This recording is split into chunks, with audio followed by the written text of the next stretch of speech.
Jumpa lagi dalam bidang kita sore hari ini. Apa kabar saudara sekalian? Amin. Puji Tuhan, kita bisa berkumpul bersama untuk memuji Tuhan pada sore hari ini. Ada suatu anugerah. Sebelum kita mulai ibadah, saya mau sharing firman Tuhan yang terambil dari Ayub pasal 28 ayat 28 yang berbunyi demikian. Sesungguhnya takut akan Tuhan ialah hikmat, dan menjauhi kejahatan itulah akal budi. Amin. Puji Tuhan. Mari kita mulai ibadah kita menyanyikan sebab Kau besar, karena Tuhan kita ada Allah yang besar. Amin. Haleluya. Sebab Kau besar, perbuatanmu ajaib, tiada seperti Engkau, tiada seperti Engkau. Sebab Kau besar, perbuatanmu ajaib, tiada seperti Engkau, tiada seperti Engkau. Ku beri kemuliaan dan hormat, ku angkat suara pujian, ku agungkan nama-Mu, ku beri kemuliaan dan hormat, ku angkat suara pujian, ku agungkan nama-Mu. Sebab Kau besar, perbuatanmu ajaib, tiada seperti Engkau, tiada seperti Engkau. Sebab Kau besar, perbuatanmu ajaib, tiada seperti Engkau, tiada seperti Engkau. Sebab Kau besar, perbuatanmu ajaib, tiada seperti Engkau, tiada seperti Engkau. Sebab Kau besar, perbuatanmu ajaib, tiada seperti Engkau, tiada seperti Engkau, tiada seperti Engkau, tiada seperti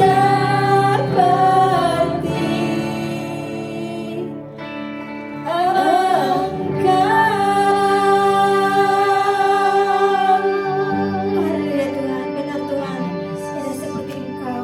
Bapa yang baik, kami bersyukur sekali lagi Bapa, karena kasih rahmat-Mu Bapa kami bisa beribadah pada siang hari ini. Tuhan, kami sangat bersyukur karena kami spesial. Tuhan, pada kesempatan hari ini Tuhan, kami mohon ampun atas segala kekurangan dan kelemahan kami di dalam menjalani kehidupan kami sepanjang minggu ini. Bapa, sebentar lagi Tuhan kami memulai ibadah kami, karena Kau berkati kami semua anak-Mu di sini dengan Roh-Mu yang kudus, agar hati kami tetap fokus padamu dan dikuduskan oleh rahmat-Mu. Dan kami pada hari ini juga Tuhan memulai ibadah kami, memulai tahun bulan ini Tuhan. Kiranya bulan ini bukan bulan seperti kemarin, tapi dengan penuh semangat kobar Roh Kudus-Mu menyala-menyala dalam jiwa kami, agar kami senantiasa makin berkobar untuk melayani Engkau, mengasihi dan mencintai Engkau, karena Kau ada Allah yang besar, hanya Kau yang kami puja. Bapa, kiranya berkati setiap puji-pujian kami bawakan, dan kiranya setiap jiwa-jiwa mendengarkan ini berkati dengan puji-pujian tersebut. Terima kasih Tuhan, sekali lagi kami serahkan ibadah kami di dalam tangan kasih setia-Mu dari awal pertengahan ke akhir. Yang percaya mengatakan haleluya. Amin. Puji Tuhan. Kita nyanyikan lagu yang kedua, segala puji syukur. Kita akan bersyukur pada Tuhan karena kasih-Nya sungguh luar biasa bagi kita. Amin. Haleluya.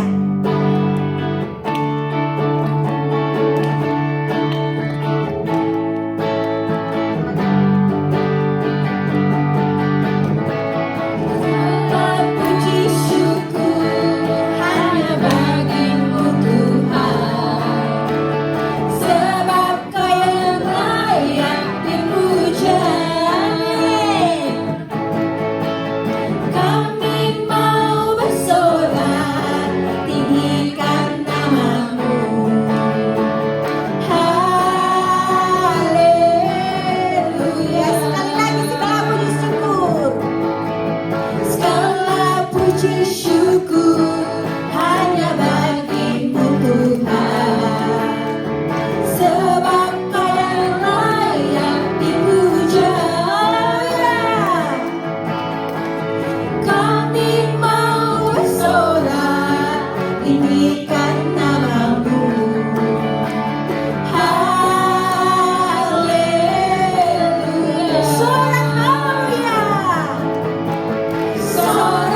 rancangan-Mu yang indah bagi kami. Bapa, sebelum memberikan firman-Mu, berkati hamba-Mu, bungkus di dalam salib-Mu, agar apa yang disampaikan Tuhan sesuai dengan kehendaki. Terima kasih Bapa, dalam nama-Mu kami serahkan seluruh jiwa dan roh kami. Haleluya, amin. Hari ini saya akan tetap melanjutkan pelajaran kita dari kitab Pengkhotbah Eklesia, ya, Ecclesiastes. Kitab Pengkhotbah pasal yang ke-9. Sebelum saya menerangkan pasal 9 ini, kembali saya ingatkan. Saya tidak ingatkan dari pasal 1, ya. Saya ingatkan bahwa pasal dari kitab Pengkhotbah ada 12 pasal. Ada 12 pasal dibagi tepat menjadi 2, 1 sampai 6. Next. Belum mau jalan, oke. 1 sampai 6 itu menceritakan tentang kehidupan di bawah matahari yang sia-sia. Kemudian 7 sampai 12 kita mempelajari tentang hikmatlah yang membuat hidup di bawah matahari ini menjadi indah. Dan itu didapatkan di dalam firman-Nya. Jadi di dalam pasal yang 1 sampai 6 kita melihat diagnosanya, ya. Kalau orang sakit didiagnosa, kemudian kalau hanya dapat didiagnosa saja, tidak ada cara penyembuhannya atau terapinya, maka kasihan yang sakit ini. Nah, orang-orang di dunia ini dalam keadaan seperti itu, ya. Dan Salomo, penulis daripada kitab Pengkhotbah yang mengalami kehidupan kegagalan dalam hidup, kemudian dia bangkit, kemudian dia hidup mendekat dengan Tuhan lagi, dan kemudian dia mengajarkan kepada pembacanya termasuk kita, dan kita belajar tentang bagaimana pasal 7 ini yang menjadi titik tengah, ya. Oke, anyway, nggak apa-apa. Anyway, kita sudah mempelajarinya 1 bulan yang lalu. Next, di dalam pasal 7 kita mempelajari bahwa tadi saya katakan, hidup di bawah matahari itu sia-sia. Di dalam pasal 1 sampai 6. Tetapi kemudian ada terapinya. Dikatakan oleh Salomo, ada jalannya. Dengan jalan hikmat, hidup yang sia-sia itu bisa memiliki arti, menjadi indah. Karena dengan hikmat, orang tidak melihat yang hanya di depan mata, tetapi lebih jauh. Dan dengan hikmat, orang bisa melihat Allah. Saya tidak terangkan lagi. Kemudian di dalam pasal yang ke-8, next, di dalam pasal yang ke-8, kita mempelajari bagaimana di dunia ini banyak orang yang mengalami kehancuran hidup oleh karena pencobaan. Kita seringkali salahkan pandemi. Sebelum pandemi juga orang sudah hancur hidupnya. Sekarang dengan pandemi orang malas. Yang tadinya masih punya hikmat sekarang menjadi lebih bodoh. Dan tidak mau mencari Tuhan. Katakan sumber daripada hikmat itu adalah takut akan Tuhan, dan orang yang tidak takut kepada Tuhan, that's it, ya, menjadi bodoh. Dunia akan menarik, menggoda untuk meninggalkan jalan menuju hikmat. Kebodohan berteriak di mana-mana untuk kita meninggalkan jalan hikmat. Saya terangkan beberapa waktu yang lalu, kebodohan ada di mana-mana di muka bumi ini. Dunia tidak menyuarakan hikmat, tetapi kebodohan, dan hikmat hanya datang dari atas, bukan dari dunia ini. Jadi satu-satunya bagaimana kita mendapatkan hikmat dikatakan oleh Salomo juga di dalam Amsal pasal 9 ayat 10 dikatakan permulaan hikmat adalah takut akan Allah, dan mengenal yang Maha Kudus adalah pengertian. Kalau kita takut akan Tuhan, takut akan Tuhan itu artinya apa sih? Takut berbuat dosa.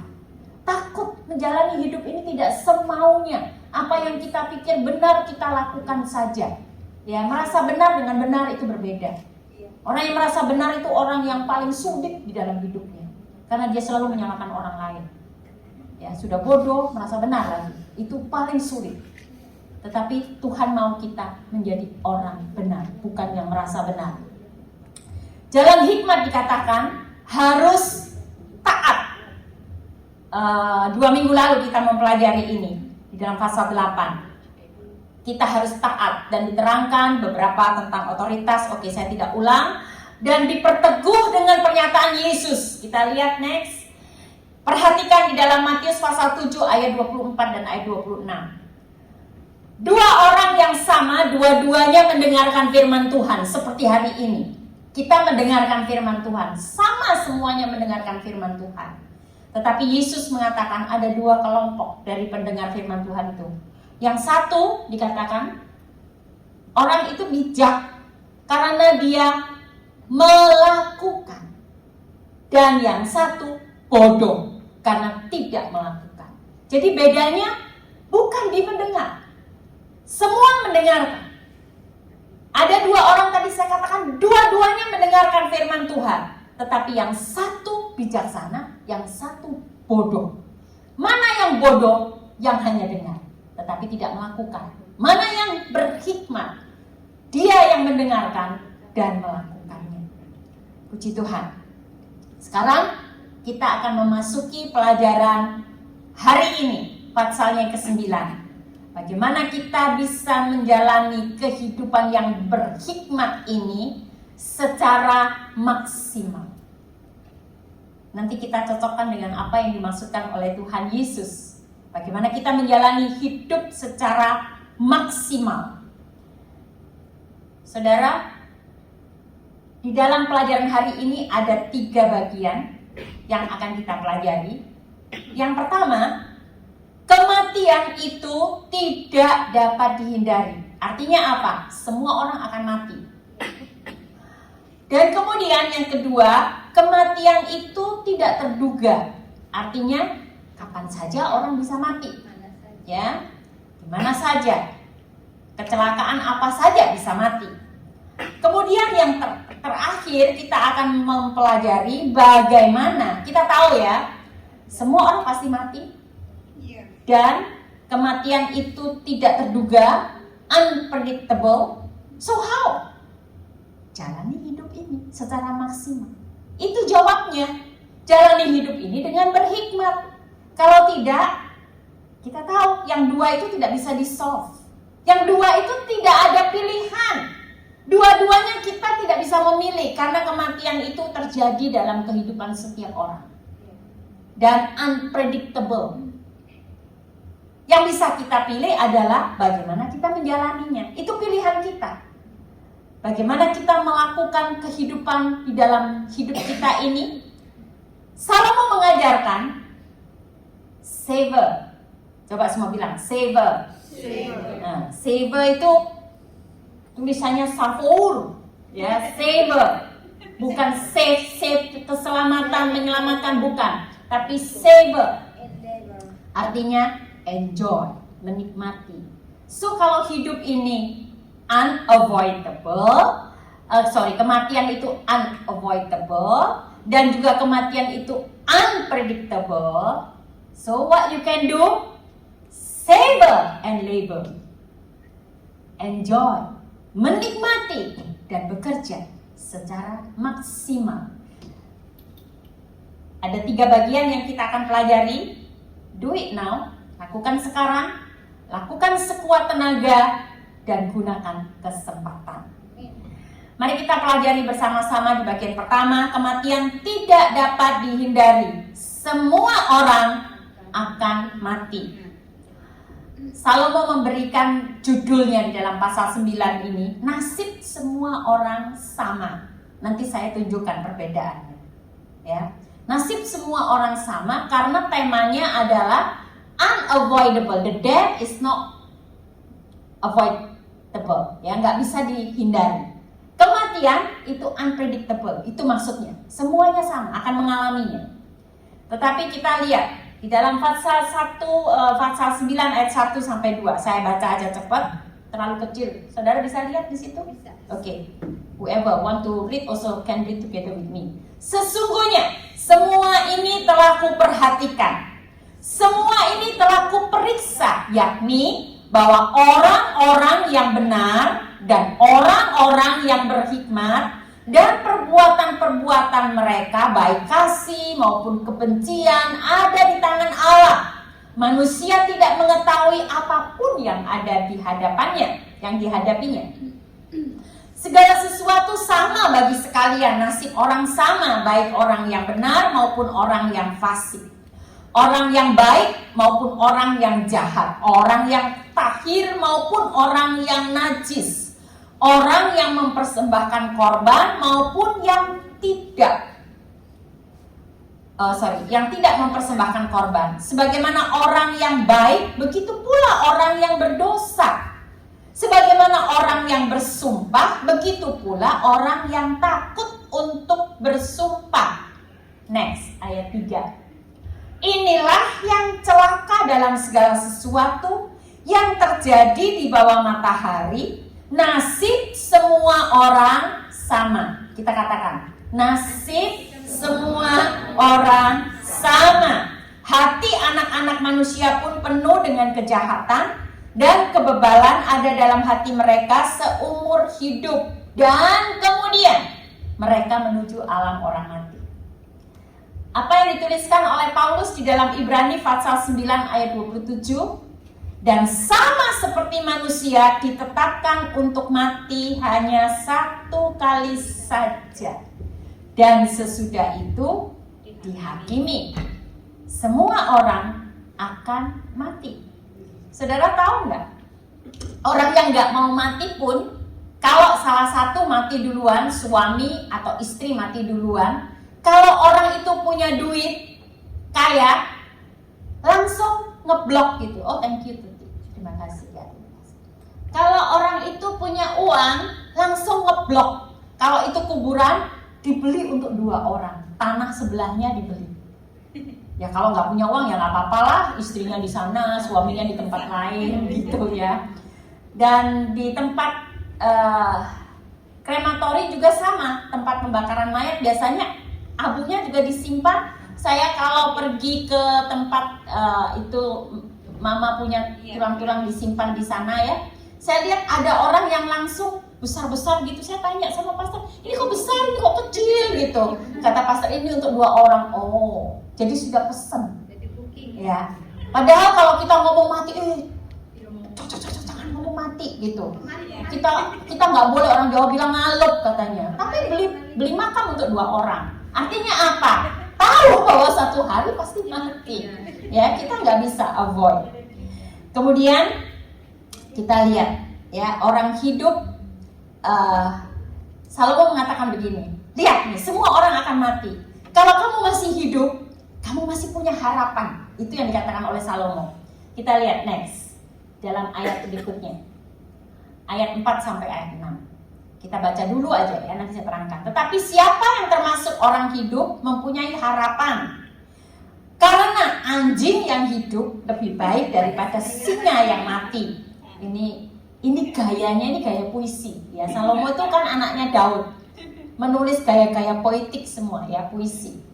Jadi dia pakai anjing hidup lah, singa mati lah, tapi is good, you know. Nanti kita belajar.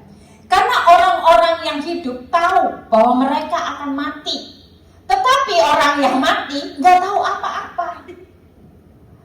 Tak ada upah lagi bagi mereka, sudah mati. Bahkan kenangan kepada mereka pun sudah lenyap. Baik kasih mereka maupun kebencian dan kecemburuan mereka sudah lama hilang. Dan untuk selama-lamanya tak ada lagi bahagian mereka dalam segala sesuatu yang terjadi di bawah matahari. Di dalam Pengkhotbah pasal 9 ayat 5 sampai 6 itu saya terangkan di kata-kata ini bawah. Next.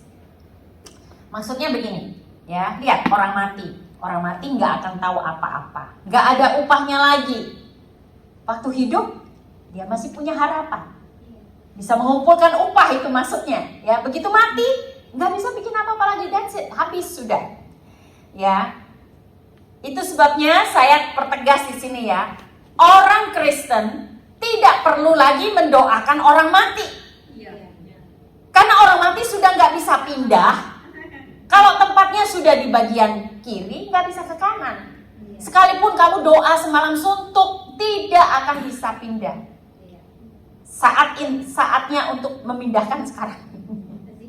Ya, jadi kita lihat tidak tahu apa-apa, tidak dapat upah lagi, kenangan kepada mereka sudah lenyap, tak ada lagi bagian mereka dalam segala sesuatu yang terjadi di bawah matahari. Nih, dia pakai gaya puisi. anjing yang hidup lebih baik.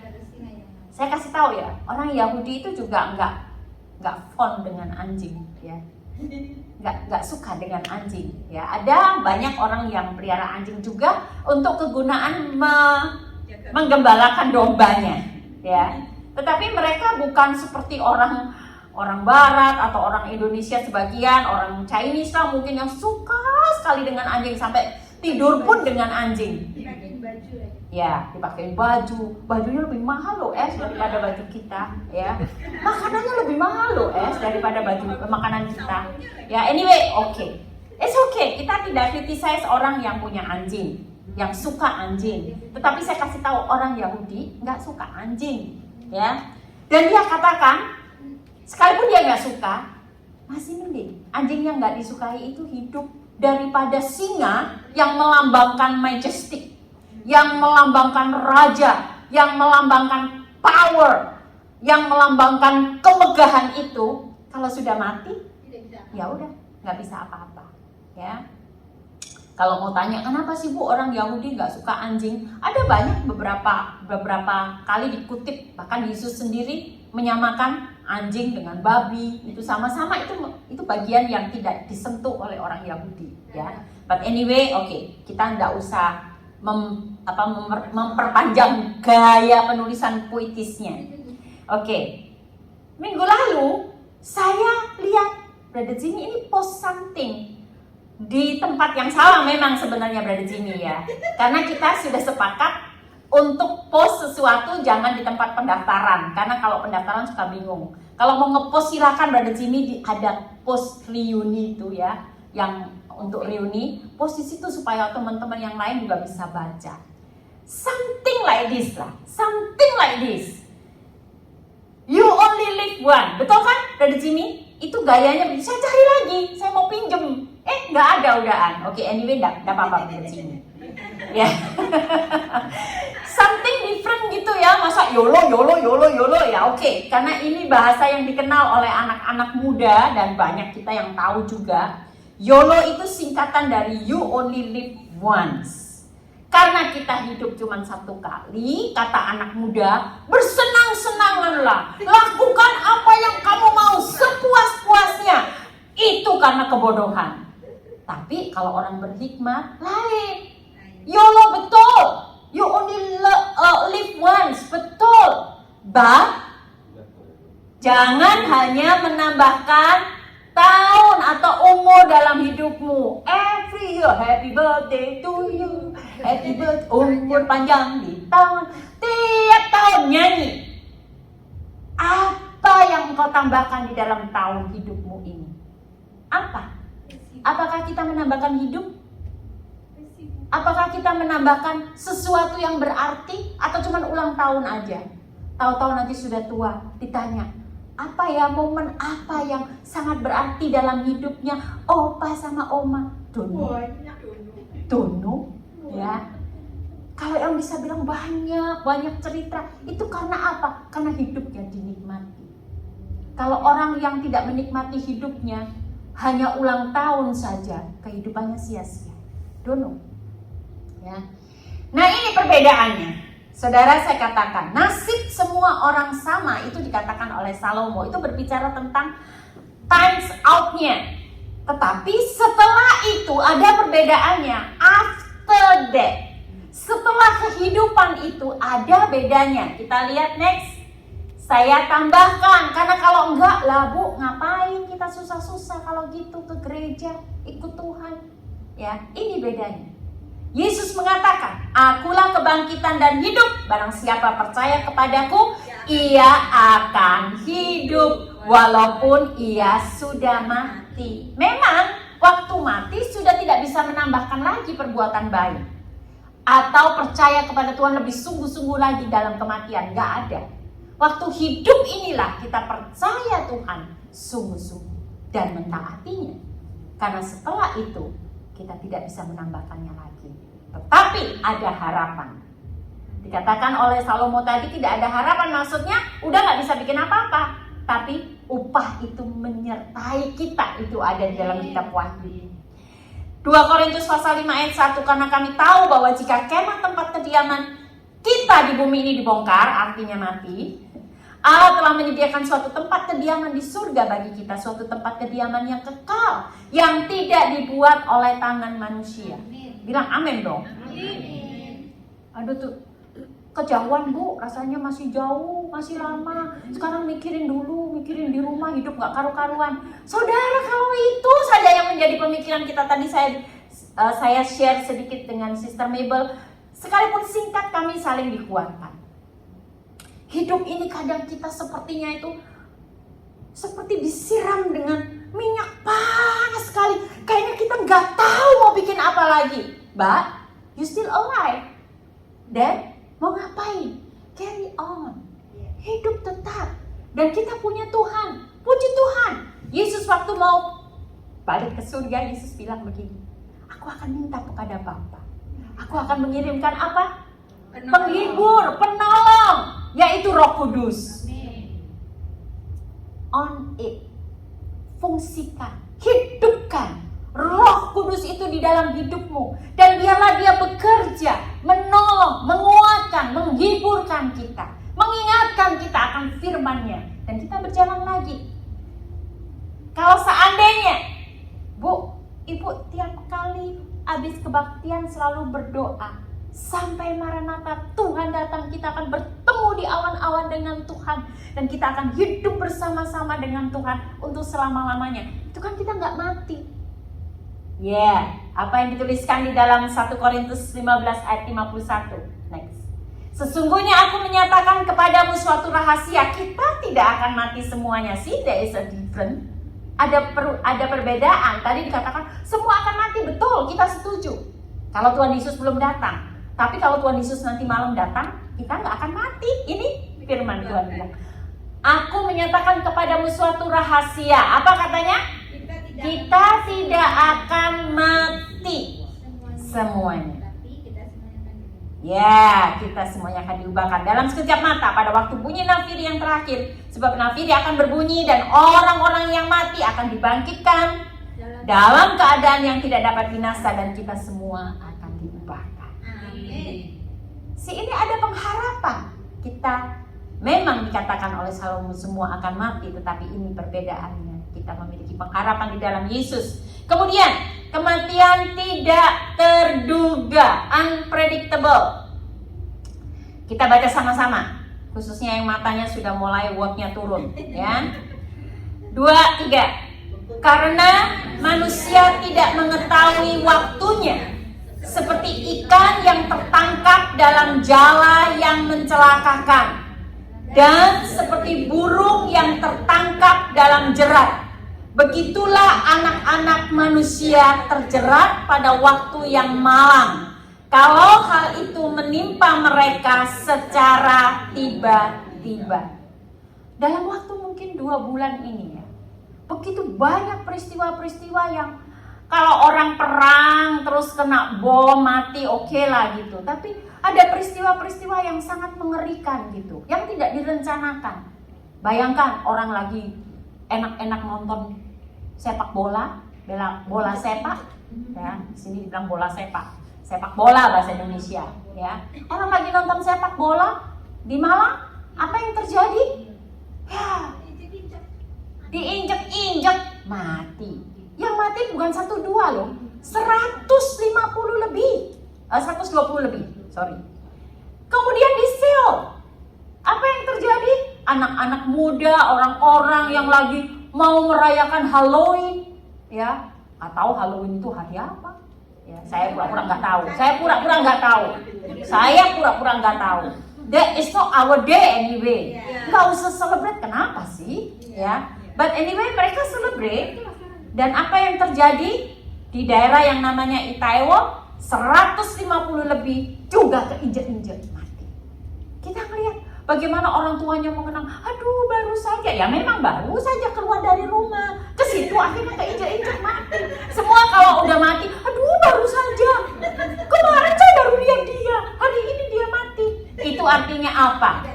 Ternyata lagunya si Dory di film Nemo itu, ternyata itu nggak beneran. Karena Dory selalu nyanyi, just keep swimming, Just keep swimming.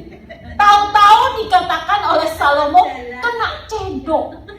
Ayo, just keep swimming. Itu kadang kita berpikir kita juga begitu. Just keep swimming. Then suddenly, boom, something happen. Salomo bilang, nasib semua orang sama. You cannot do anything anymore. Game up. Habis sudah. Gak bisa bikin apa-apa lagi. Dan kita lihat saudara, kematian yang tidak terduga. Next. Sama seperti hidup manusia, apakah bisa berlari terus-menerus? Seperti ikan yang berenang kian kemari, burung yang terbang dengan bebas. Ibu Lian sama saya duduk di bus stop, lihat burung di Singapura. Berani banget ya, deket-deket sama manusia. Ya. Coba kalau di Indonesia. Begitu kita dekat sedikit aja langsung terbang.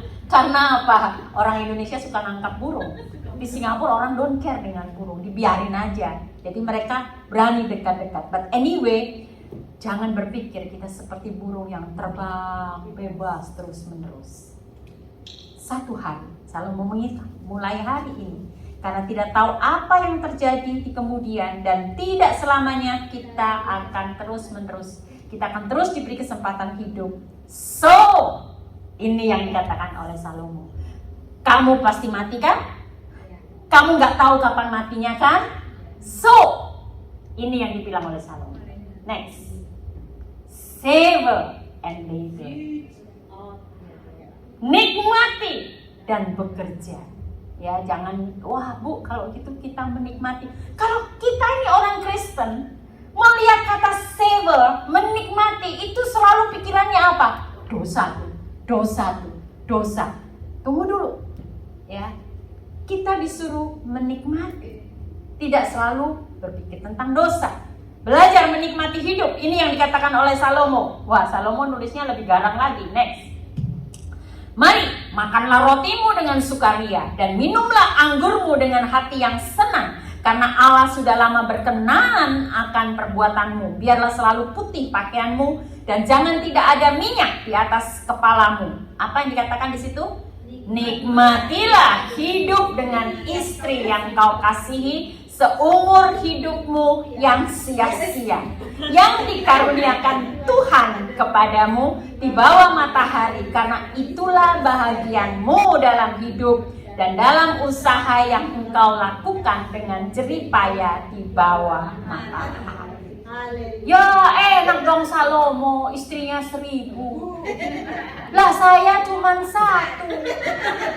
Lihat sama lagi, lama-lama juga bosan. Oke, saya nggak terusin. Ada Brother Jimmy di sini, ada Jay, ada Pastor Raymond. Oke, I will. But anyway, enjoy. Saya singgung sedikit, khususnya nih untuk Jay yang belum masuk masa-masa tua seperti saya sama Pastor Raymond, sama Brother Jimmy, sama Sister Shui. Terlalu lama hidup sendiri-sendiri, kerja, kumpul duit. Kemudian sudah tua, lu sapa, gua sapa. Gak kenal lagi. Duduk deket-deket rasanya gak enak ya. Karena apa? Sudah biasa sendiri-sendiri. Waktu sadar sudah lambat, sudah gak enak. Akhirnya apa? Lu tidur situ ya, gua tidur situ. Kamarku sendiri-sendiri, kunci pintu sendiri-sendiri. Ya, bertahan aja hidup sampai kematian. Menikmati nggak? I don't know. You didn't ask me, you didn't ask pastor, you didn't ask Brother Jimmy and Sister Sue. Okay, don't ask anyway. Nggak usah judge. Okay. Ini nasihat yang baik untuk Jay sama Ayu. Ya, jangan waktu honeymoon, kemudian waktu honeydew, udah hilang semua. Ya. Saya cuma ngikutin aja di sini dikatakan nikmati, enjoy, ya. Kemudian kita lihat, ini kalau menikmati makan, minum, dikatakan di sini suruh hati bersenang-senang. Hei, Bu, tunggu dulu. Lihat, ada anti katanya, ada kata yang berlawanan. Kita lihat next.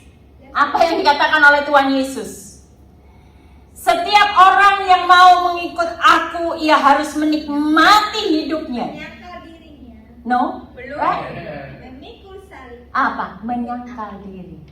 Memikul salib dan mengikut aku. Itu sebabnya banyak pendeta-pendeta ortodoks ya, pendeta-pendeta yang kekristenan yang kuno sekali, selalu memberikan line.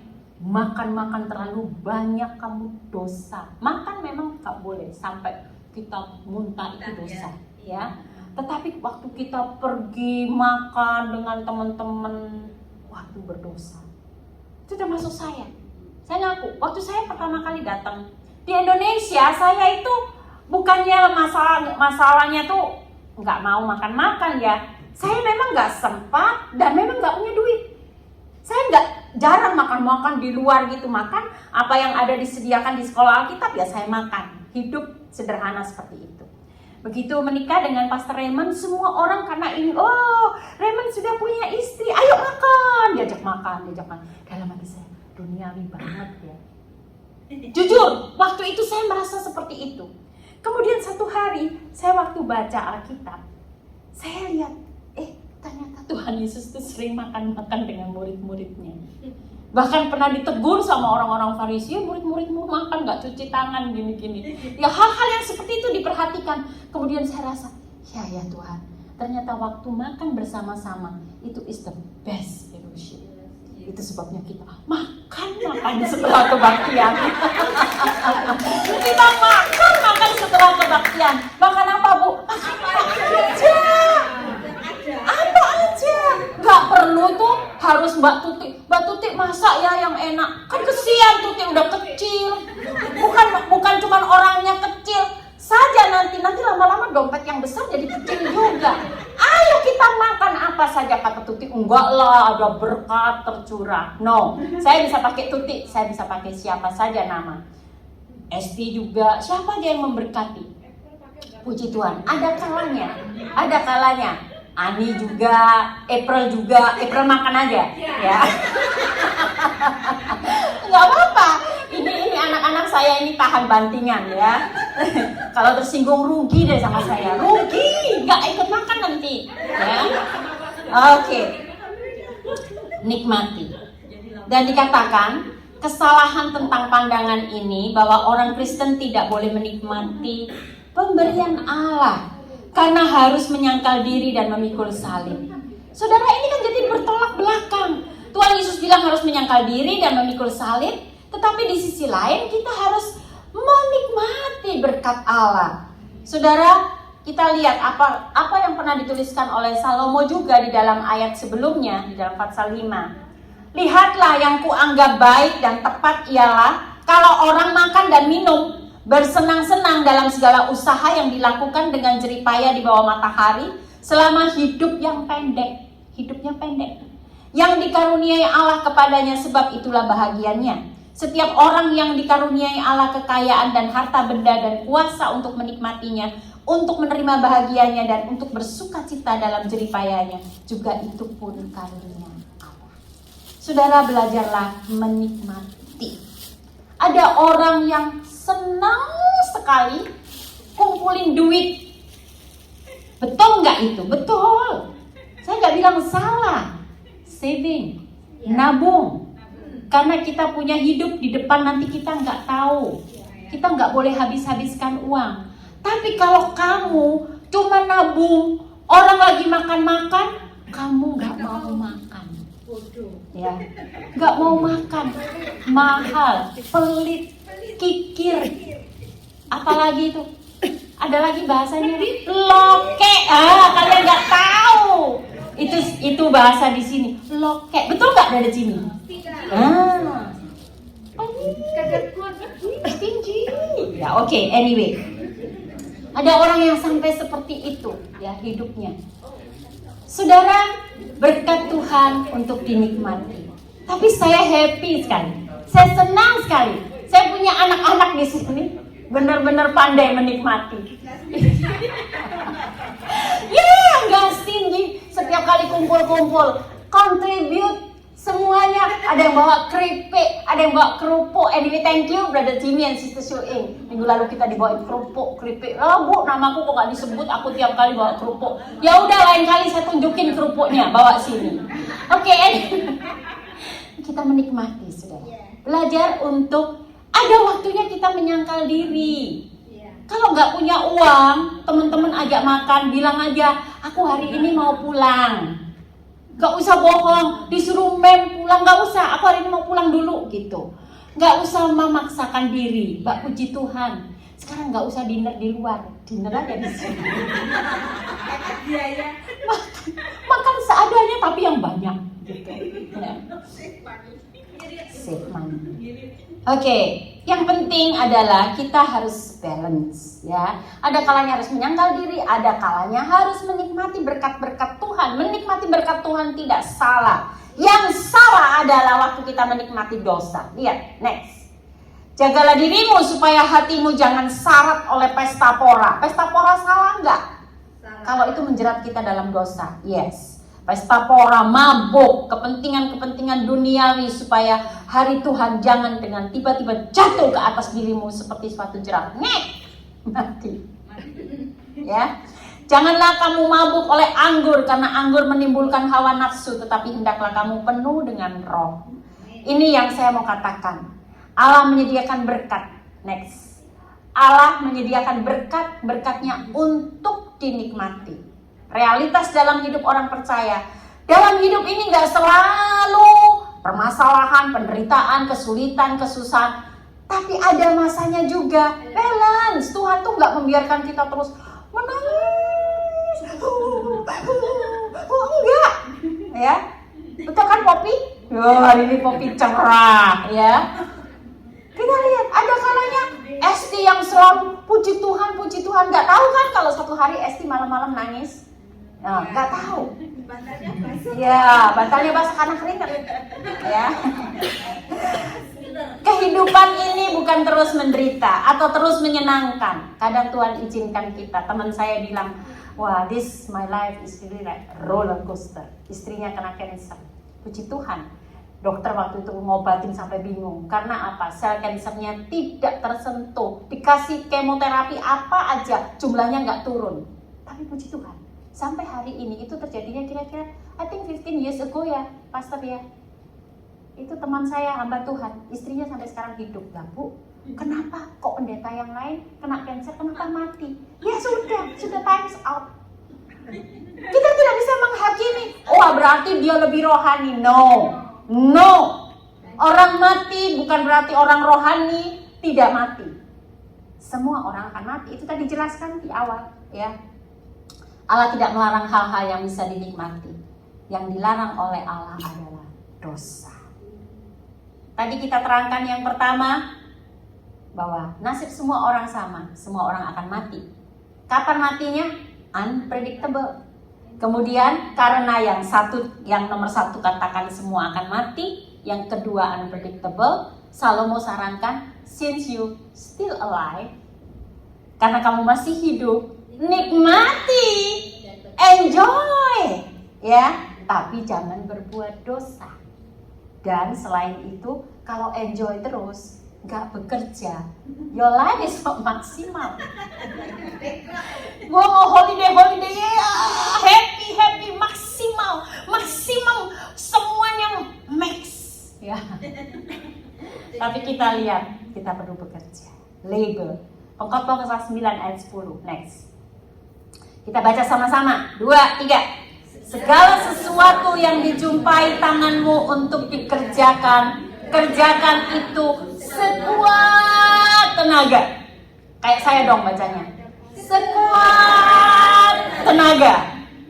Karena tak ada pekerjaan, pertimbangan, pengetahuan, dan hikmat dalam dunia orang mati. Kemana engkau akan pergi?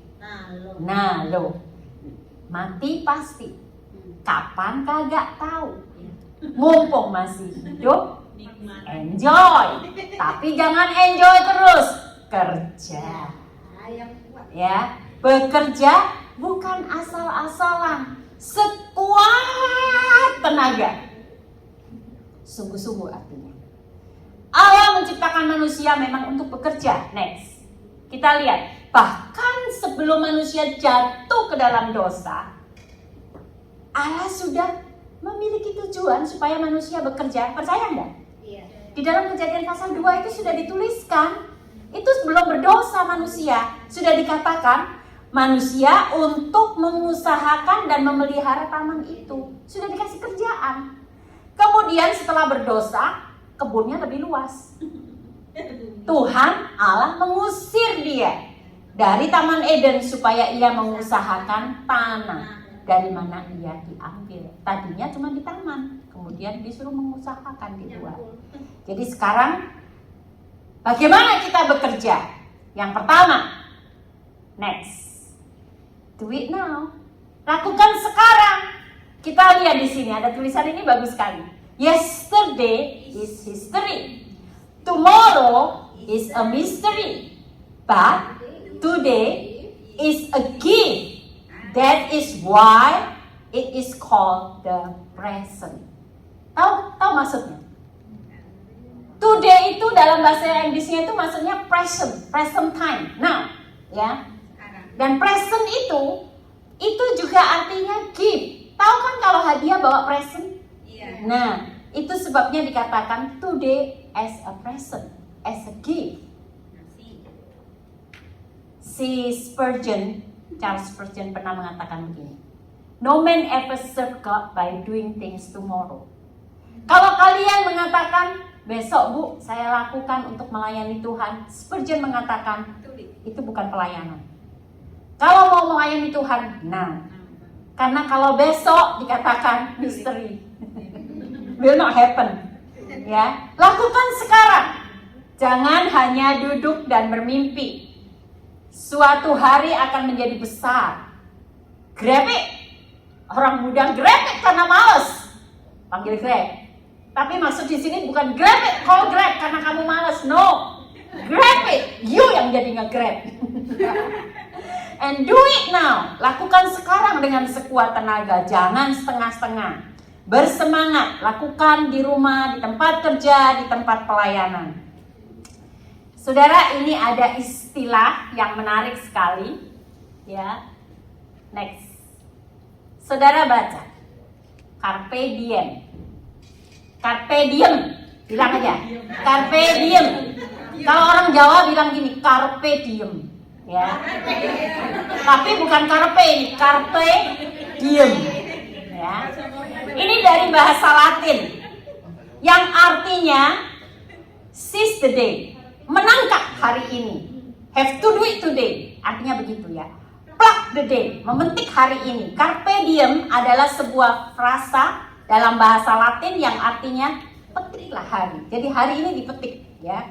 Maksudnya have to do it, nggak boleh besok. Nah, maksud kata-kata ini adalah orang dianjurkan untuk hidup memanfaatkan hari ini secara lebih optimal, tidak menunda sesuatu untuk hari esok. Dengan begitu, kita lebih dapat memanfaatkan waktu yang diberikan secara optimal. Saya mau kasih saudara break sebentar. Saya tahu ini waktunya sudah jalan terus, but anyway, I want you to see this video only 1 minute, ya. Saudara akan melihat apa sih sebenarnya carpe diem ini. Nih, saya tunjukin carpe diem, ya. Saudara akan melihat. Videonya cuma 1 menit, saya nggak tahu preparation berapa menit. Just try, ya. Kita ngelihat.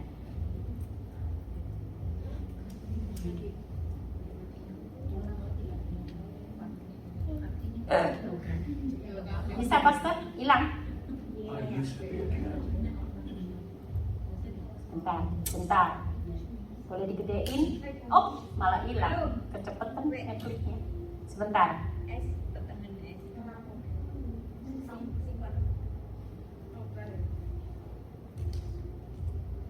Sebentar. Ya. Carpe diem.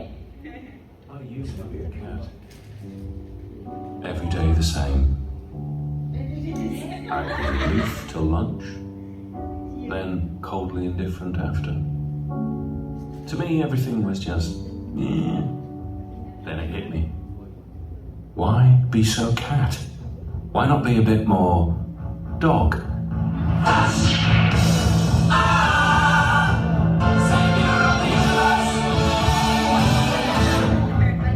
I mean, look at the world today. It's amazing.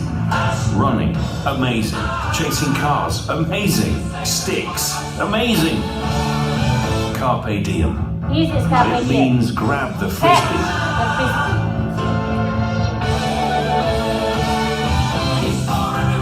Maybe we should all be a bit more dog. Be more dog. Iya. Lah, kok sebentar, Bu?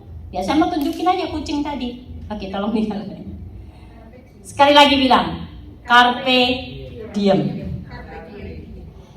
Catch the frisbee. Lihat itu tadi, waktu dilemparin frisbee. Catch. Artinya apa? Coba kalau nggak langsung di catch, jatuh. Nggak ada lagi kesempatan itu. Itu maksudnya, carpe diem. Lakukan sekarang. Kemudian lakukan sekuat tenaga. Next. Mesti sabar, saya bilang aja dulu. Pengkhotbah pasal 9 ayat 10 tadi dikatakan segala sesuatu yang dijumpai tanganmu untuk dikerjakan, kerjakanlah itu sekuat tenaga. Ya, di dalam Roma pasal 12 ayat 11 dikatakan, janganlah kerajinanmu kendor, biarlah rohmu menyala-nyala dan layanilah Tuhan. Saudara, semua orang itu pekerja keras untuk uang. Betul nggak? Orang Singapura itu pekerja keras luar biasa. Saudara, akui kan majikan-majikan kalian pulang kadang sampai begitu lambat. For what? For money. Untuk uang. Saudara kerja di Singapura, meninggalkan tanah air, datang ke Singapura untuk apa? Uang. Ya. Bekerja, rela bekerja apa saja untuk uang. Pertanyaannya, bagaimana saudara bekerja untuk Tuhan? Betul kan? Ada lagu yang katakan, apa yang dicari orang? Uang. Apa yang dicari Tuhan saya? Ya, seharusnya apa yang dicari orang? Tuhan. Seharusnya. Bekerjalah untuk Tuhan dikatakan. Ya. Next. Apapun juga yang kamu perbuat, perbuatlah dengan segenap hatimu seperti untuk Tuhan dan bukan untuk manusia. Kamu tahu bahwa dari Tuhanlah kamu akan menerima bagian yang ditentukan bagimu sebagai upah. Kristus adalah Tuhan dan kamu adalah hamba-Nya. Saudara, biarlah kita tahu, memang saudara membutuhkan uang, tetapi jangan sampai waktu kita ada kesempatan untuk melayani Tuhan, ya, kita merasa begitu berat di dalam kehidupan ini. Apapun yang Tuhan percayakan. Saya dulu pernah menceritakan waktu saya pertama kali ke sekolah Alkitab, saya nggak tahu apa yang saya harus kerjakan. Orang bagi-bagi tugas, saya mendapat bagian tugas mencuci lampin gombal. Ya. Sepertinya kayaknya, ya ampun, kenapa harus orang ngelap kaca, semua orang ngelap, kemudian dikumpulkan di dalam satu ember, dan itu bagian saya yang nyuci. Kayaknya kalau orang Jawa bilang, aduh nelongso, ya itu nggak boleh ada dalam pikiran kita. Apa saja yang dijumpai oleh tanganmu, kerjakan itu dengan sekuat tenaga. Jangan merasa kamu punya ranking lebih tinggi dari yang lain. No, kita sama. Menjumpai sesuatu bisa dikerjakan, kerjakan. Kemudian yang terakhir, wah, makan. Terakhir, Bu. Terakhir. Menggunakan setiap kesempatan. Saudara, kata kesempatan ini di dalam bahasa aslinya itu sebenarnya dari kata Sirus, ya, dari bahasa diganti menjadi kata kairos. Saudara mungkin pernah dengar kata kairos, ya. Kairos itulah opportunity atau kesempatan, ya, diterjemahkan sebagai opportunity atau kesempatan. Nah, ini ada sejarahnya. Dalam mitologi, maksudnya mitologi itu cerita dewa gitu ya, bukan sesuatu yang sungguh-sungguh terjadi. Kita percaya Alkitab, ini mitologinya orang Yunani ya. Mereka punya dewa yang namanya Zeus.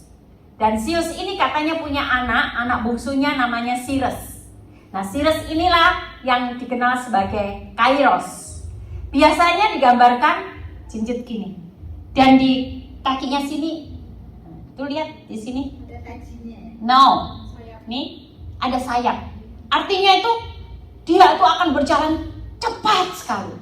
Kemudian, saudara lihat di sini ada jambulnya. Saudara tahu artinya? Waktu dia berhadapan dengan sesama gitu ya, dengan manusia. Manusia itu hanya punya kesempatan sebentar saja kalau mau catch dia. Ngerti maksudnya? Once dia sudah lewat, di belakangnya botak. Nggak bisa lagi di catch. Itu maksudnya, ya. Jadi ini cerita-cerita mitologi gitu. Tetapi kenapa sih Bu Ena kok cerita begini? Saya mau kasih tahu, ini loh arti kesempatan sebenarnya. Means very fast. Then you cannot catch anymore. Ya, ada satu cerita ini cerita lucu ya. Tetapi saya tidak katakan ini cerita Alkitab ya. Ini cerita lucu yang saya cuma mau ngomong aja sama saudara gitu ya. Nah, di dalam cerita ini sebentar. Di dalam cerita ini diceritakan ada seorang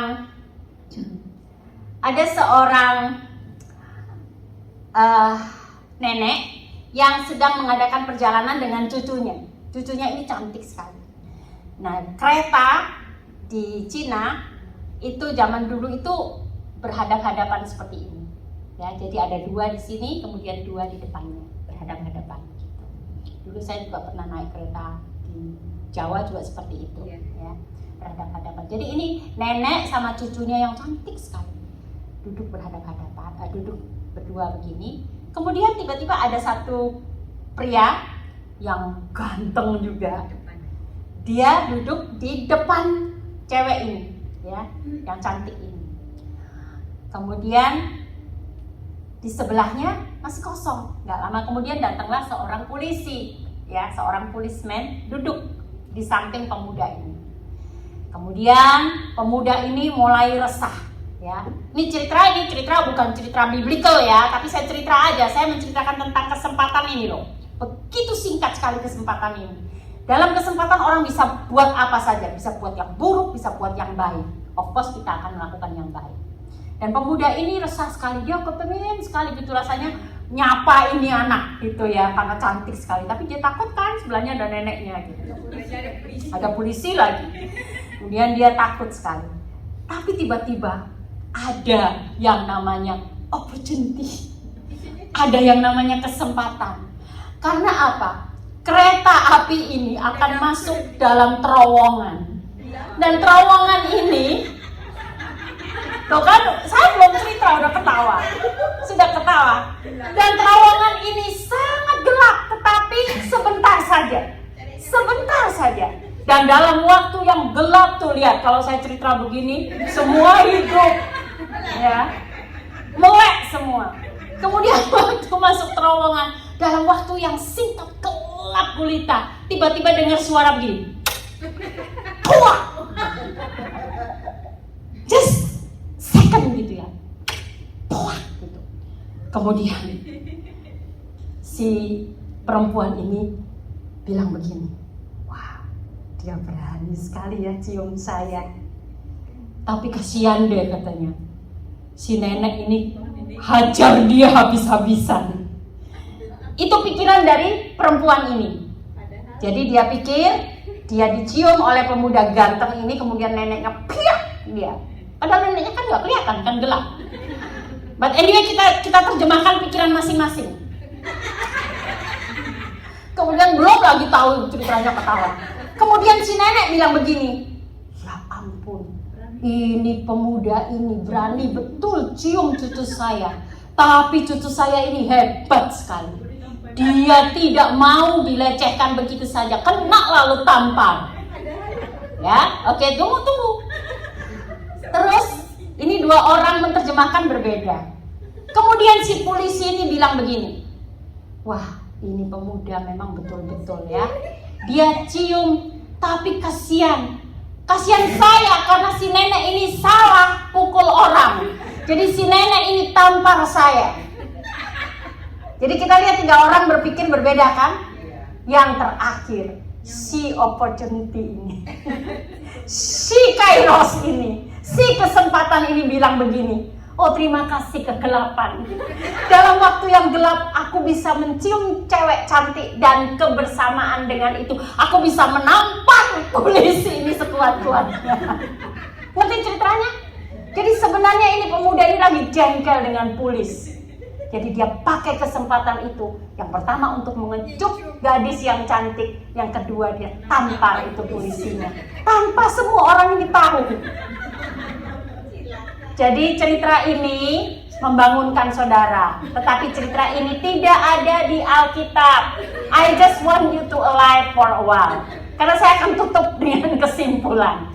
Ya. Jadi sekarang saudara kita lihat. Yang namanya opportunity atau kesempatan itu tidak akan terulang. It's just cepat sekali. Jadi grab, cepet-cepet tangkap seperti tadi apa namanya? Carpe diem. Apa? Nah, nanti kalau ada orang malas-malas bilang carpe diem. Jadi dia diem beneran. Saudara, biarlah kita tahu. Kembali lagi kepada next. Walaupun orang berdosa itu berbuat jahat 100 kali hidup lama, namun aku tahu bahwa orang yang takut akan Allah akan beroleh kebahagiaan sebab mereka takut terhadap hadiratnya. Saya simpulkan di sini saudara, bahwa orang yang menjalani hidup secara maksimal itu bukan orang yang tidak takut akan Tuhan. Orang yang tidak takut akan Tuhan, mereka menikmati. Mereka juga bekerja, for money. Mereka menikmati apa? Menikmati dosa. Mereka tidak menjalani hidup maksimal. Orang yang takut akan Tuhan itulah yang menjalani hidup maksimal. Salomo menuliskan bahwa orang yang takut Allah itu ya yang akan memperoleh kebahagiaan.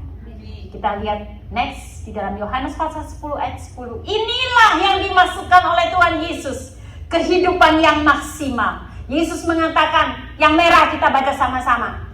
Aku datang supaya mereka mempunyai hidup dan mempunyainya dalam segala kelimpahan.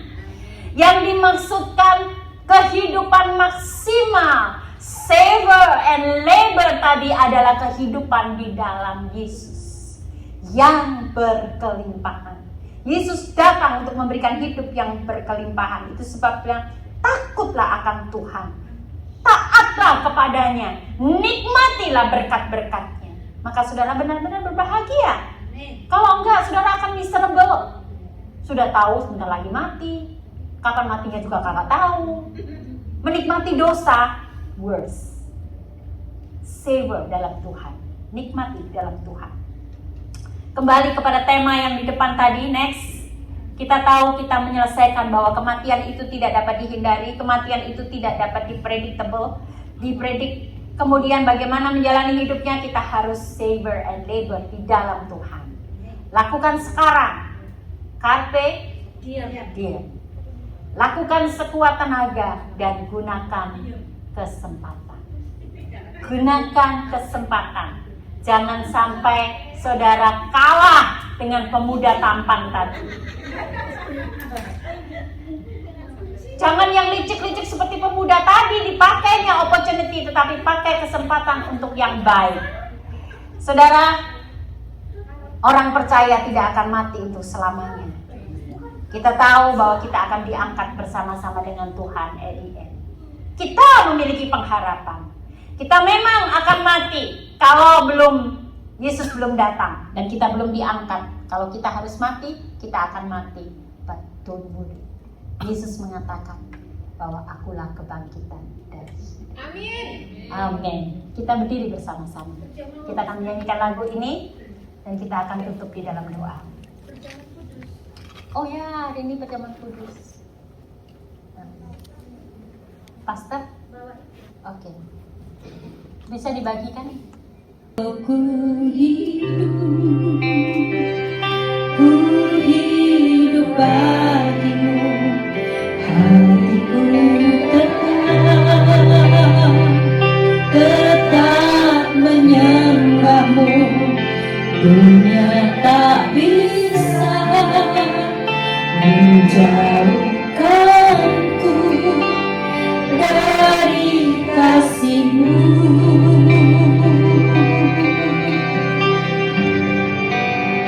Selama ku hidup bagimu, mataku tetap memandangmu. Dunia tak bisa menjauhkanku dari kasih-Mu.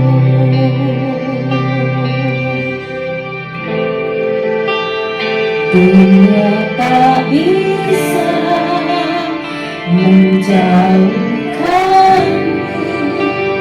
dari kasih-Mu. Bapa, kami berdoa supaya Engkau menurut kekayaan dan kemuliaan-Mu menguatkan dan meneguhkan kami oleh Roh-Mu di dalam batin kami, sehingga oleh iman kami Kristus diam di dalam hati kami, dan kami berakar serta berdasar di dalam kasih. Bapak, saya berdoa supaya kami bersama-sama dengan segala orang kudus dapat memahami betapa lebarnya dan panjangnya dan tingginya dan dalamnya kasih Kristus, dan dapat mengenal kasih itu sekalipun ia melampaui segala pengetahuan. Oh Tuhan, saya berdoa supaya kami dipenuhi dalam seluruh kepenuhan Allah. Bagi Engkau yang dapat melakukan jauh lebih banyak daripada yang kami doakan atau pikirkan, seperti yang ternyata dari kuasa yang bekerja di dalam kami. Bagi Engkau kemuliaan di dalam jemaat dan di dalam Kristus Yesus turun-temurun sampai selama-lamanya. Beri kemuliaan bagi Tuhan. Haleluya, haleluya, haleluya. Benar Tuhan, kami mau hidup bagi-Mu. Dunia tidak dapat memisahkan kami dari kasih-Mu. Biarlah kami semakin memahami, semakin mengenal kasih-Mu yang sangat besar itu. Terima kasih, karena kasih-Mu lah Tuhan. Itulah yang membedakan kami dengan semua manusia yang hidupnya sia-sia di bawah matahari. Kami berbeda, karena sekalipun kami harus mati, kami akan bangkit. Ya, benar Tuhan. Angkat wajah-Mu, angkat kedua tangan-Mu, tataplah ke surga, tataplah ke langit, dan biarlah inilah kesediaan kami. Kami bersama-sama mengatakan kepada Tuhan, Bapa, inilah hidup kami. Kami mau bersama-sama menyongsong Engkau. Oh Tuhan, kami menerima berkat dari Allah Bapa, anugerah dari Yesus Kristus, persekutuan dan penghiburan oleh Roh Kudus, mulai saat ini sampai Maranatha, Tuhan datang di awan-awan, dan kami akan bertemu bersama-sama menyongsong di awan-awan, dan kami akan hidup bersama-sama dengan Dia selama-lamanya, selama-lamanya, selama-lamanya, selama-lamanya. Haleluya, haleluya, haleluya. Inilah kemenangan kami, inilah kepercayaan kami Tuhan, dan inilah kebahagiaan kami. Terima kasih Tuhan, terima kasih. Di dalam nama Yesus kami berdoa. Haleluya, amin. Kita diberikan waktu untuk memberikan